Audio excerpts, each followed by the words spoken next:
Hello all, it's Rob from the Hordestead. We're going to try another video here. See what it does. I thought first of all, show you what's up with the chickens. We got about 3 weeks till we take them to get them processed. We're not going to process them ourselves.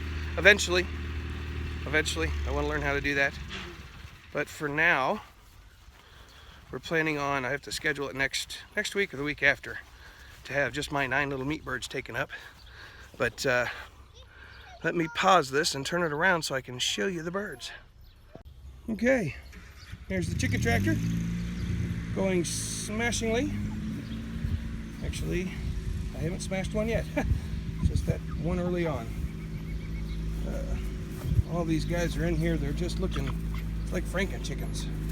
So, doing really well. One suggestion somebody gave me was to make sure the food and the water are up high enough that they, and I may be repeating myself from the last video, I don't know, but that they have to stretch up or at least stand up to get it. So they're all doing good, clean, fat, lounging around.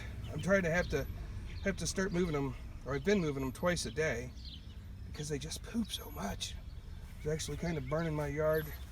The other thing I started doing was after I move them, I just take the hose and break it down a little bit further. And then here's the aggulator. Just weeding the garden a little bit, which is what I'm excited to show you here. Just want to show you the progress. The egg layers are getting big. See if I can get around here and get a better. It's hard for me to see with the sun. If you're seeing anything there. Oops. Well, now see, I've chased them in the sun. Now you can see them really well. Except it keeps focusing on the chicken fence. But that's all right.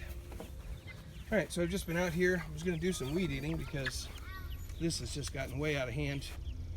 This whole thing used to be the garden, but from what I understand, you can tell what your garden really needs by the weeds that are growing. And I have thistles and all sorts of stuff growing in here that's definitely nitrogen poor, I guess, if I've read it right. So I'm going to work on keeping that up. But what I've done this year, oh, here's my daughter's roses. These are Skyland's roses. She wanted to try and grow roses and learn how to take cuttings and things like that. And I said, well shoot, we'll get a couple and start them out. And they've got, you can see some new growth on there. I don't know enough about roses to know when and if they'll flower this year or what's going on, but we put them in pots because everything's got to be portable. Oh, that is not mine. That's the snails. I don't know if you're supposed to put it out during the day, but all my beans, I got a couple of beans coming out, and then it's been so wet the snails came out and ate them. So I just replanted some beans, a few, just to see if I can get them to come up. But I set some slug and snail traps. Oh, but anyways, this is what I've done this year is the straw bale garden. Again, we're trying to get our house cleaned up to start showing people, and so I kind of made everything portable and cheap instead of doing a bunch of raised beds, which is what I initially planned to do. So I thought I'd try the straw bale garden just to see how it works. These are yellow peppers, and they just seem to be, I mean, they're green and beautiful, but just not moving. And these are green peppers. Same thing here. It's just they stay alive. They're just not doing much. I said these are beans, and then my snap pea or the sugar peas are looking really good there. These are cherry tomatoes, 4 very nice cherry tomatoes. Actually, one of the other things I want to do is kind of clean up the bottoms of them already and make sure everything's looping through the fencing. This is the first time I've ever done the straw bale stuff, so, and I didn't buy the book. It's by a gentleman named Joel Karsten, and I hear it's really got some good stuff in it. I just was in a hurry and saw some stuff on YouTube and decided to give it a shot. One of the things I'm excited about, some of them didn't take, I'm going to replant them, but I've got, I don't know if that's watermelon or cantaloupe, but I've got those growing in the side, and then they'll come out and snake around on the wood chips, which I still need more of, as you can see. And then there's one of the Roma tomatoes, or I've lost one of the Roma tomatoes, but again, I wasn't going for a huge crop. just because we're going to be moving and I don't want to put that much work into putting something in. But enough, I'm learning to can. I don't know if you saw a picture here not too long ago of my strawberries. I did strawberry jelly. I did about 12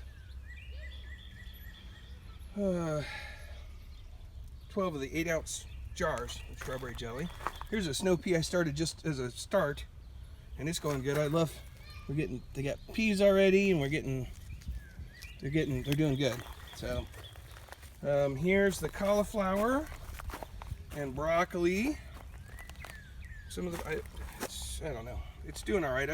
Some of the stuff I haven't grown, if ever. I've never grown, or it has been years. Like I've never grown beets. So, but I love beets, and I love pickled beets and eggs. So we're working on that. And then I'd already taken some radishes out in these two quadrants here, or sections. I guess they're not quadrants, but these two sections took radishes out. So I just planted some more beets in there. And then I got a little lettuce mixed with some of my, it's like several things in one of those. Some lettuce that's ready to be harvested. Planted some carrots in this square. Planted carrots in one of my straw bales that they haven't popped up yet.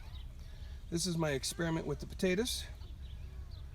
The idea is you plant your starts, your potatoes, in a couple inches of soil and cover them over with a couple inches of soil. And then when your plants get 2 to 4 inches high, you cover it with a couple inches of soil again. You leave green out on the top so they can still photosynthesize. But once they, and watch more YouTube videos because I'm still learning all this. But the idea is, and every time you kill off the leaves on the bottom, they actually will turn into a tuber, turn into a potato. Now, they have to be specific kinds of potatoes, and these were red potatoes from the grocery store that I had left in my cabinet too long. So I'm happy they just grew because I didn't think they would grow. Look at that, a little purple flower. It's very pretty. So these are banana peppers. Again, they are actually kind of looking a little sickly. I'm not sure what I'm doing or not doing, but it didn't cost me a lot of money and just experiment. And then here, I planted carrots a few weeks ago, and they just nothing ever happened. So I went ahead and planted some carrots and some beets in here to see what would go on. And then my son, Caleb, the 10-year-old, he wanted some sunflowers. So he planted them once, they didn't come up, so I've just tried to replant them for him. So we'll see what's going on. And here's one, hey Daddy. Orange one? Hey Daddy? Well, you want an orange popsicle right now? Yeah. I want mine. Okay. Can you say, please?